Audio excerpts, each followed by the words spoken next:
Hey everyone, LordDavon here again, and today I am bringing you the Kanger bottom coil Clearomizer.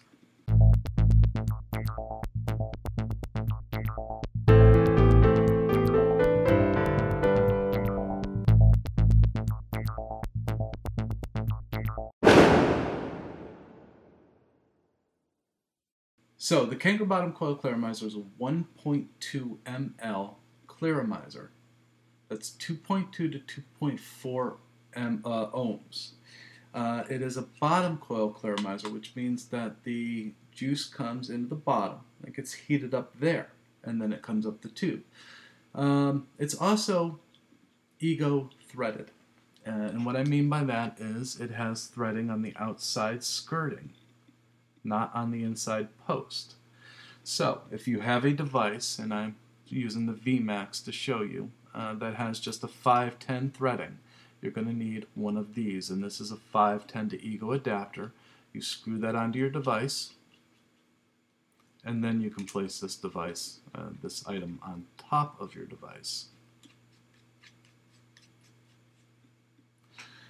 And then you can vape.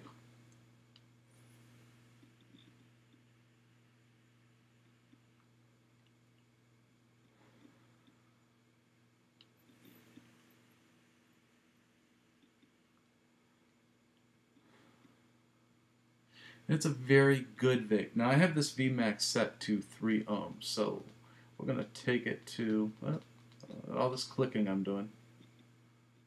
Click, click, click, click, click, click, click. I'm going to set it to 3.7.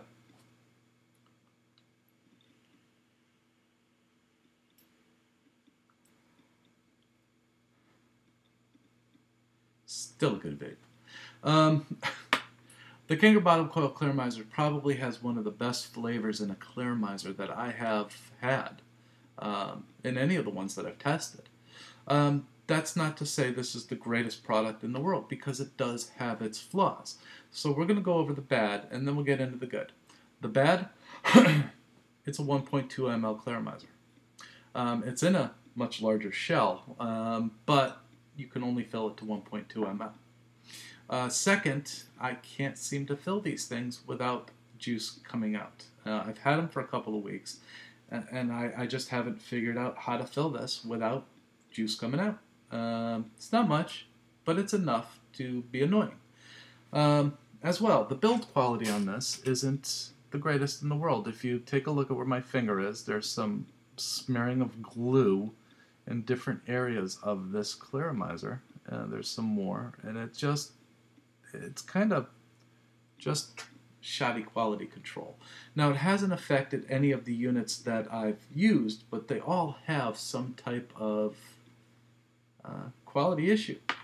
So there's that. And the plastic, I'm a little skeptical on. I haven't been able to get it to leach, so I don't know if this is just me, but I've seen this plastic before. I've used it before, and yeah, it's just something about it just isn't sitting right with me. That aside, I'm going to have to say that the rest is all positive.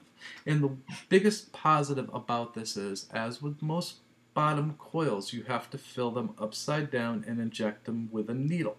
You don't have to do it with this. It's 2 parts. You've got the top, which you can unscrew, and you've got the Clearomizer. And this little white thing on the top is a lever. What you do is you push down on this lever. It releases the pressure in the system when you push down, and you fill it with juice through the top. Once you have that juice filled up in the top, you release, and you get juice on your thumb. So of course, when I fill it, I always fill it like so. I just do. It doesn't take away, and it's not a lot of juice that leaks out, but it's juice that's being wasted. So, take that into consideration. It's this pressure system which causes the max line here, this red line right here at where my finger is a max line, and you can't get it above that line because everything else up top works for the pressure system. But it doesn't leak out. Once it's been put together, nothing leaks out on this thing. There's no juice coming out. So it works very well, and it seals nicely. but it does have that problem. So when you do, you'll have juice leak out. So when you have a little bit leak out, blow it out on a paper towel. It takes care of itself. It really blows out real easy, cleans up, and you pop it on your device. But yes, that is a drawback to me. To clean it, it's just as simple. You just put it under the faucet, you push the lever down a few times, shake it up, flick it out with the lever on, and it'll clean itself out. I haven't had a need to dry burn these, and switching juices hasn't. It just for some reason does not retain that old flavor very long. So I haven't had a need to dry burn this thing when cleaning. So, and I've had it for a few weeks. I got this from Carolina Vapes. They're $4.99 over there, and I picked up four of them. I've kept one for show, and the other three I've been using in rotation, as with other devices, other items, and they worked great. Now, to get back to the vape,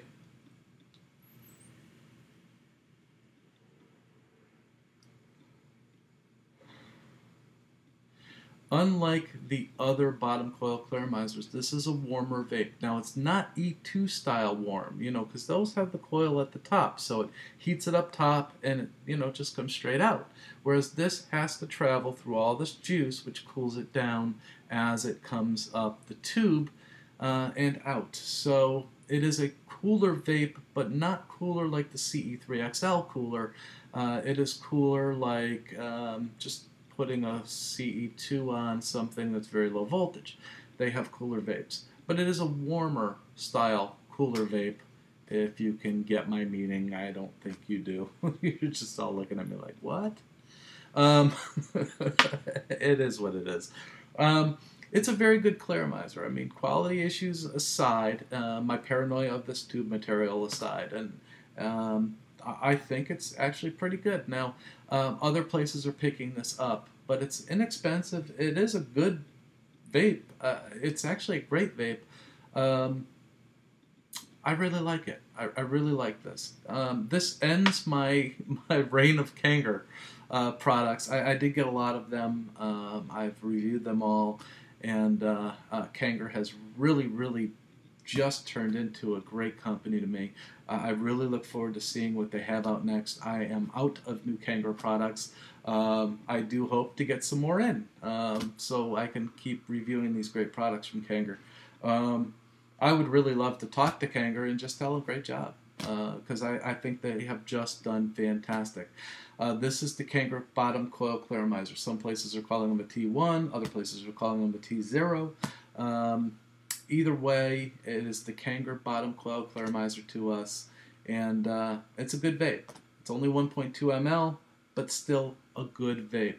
And if you got $5, give it a shot. Head over to Carolina Vapes and try it out. I spent $20 and picked up 4 of them, and I don't regret it. All right, so that being said, I'm LordDavon. Let them know I sent you.